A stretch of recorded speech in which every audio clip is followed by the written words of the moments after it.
Hello सबैजनालाई जय मसी welcome to my mini blog. तपाईँलाई स्वागत छ मेरो नयाँ भिडियोमा।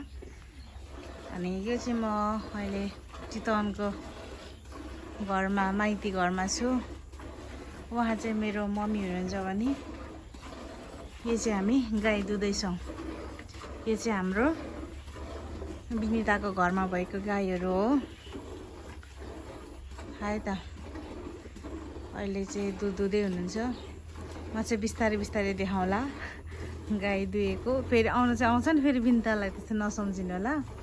अनि हाम्रो गाईहरू चाहिँ यतिवटा छ। यो चाहिँ हाम्रो गाईको पछाडि भागबाट म तपाईँहरूलाई देखाउँदैछु भने है त साथीहरू, यस्तो छ हाम्रो गाईहरू चाहिँ। पुरा हाम्रो मम्मी चाहिँ धमाधम यहाँ गाई दुधै हुनुहुन्छ। तपाईँहरूले पनि यस्तै अर्ग्यानिक भिडियो हेर्न चाहनुहुन्छ भने कमेन्ट गर्नु होला।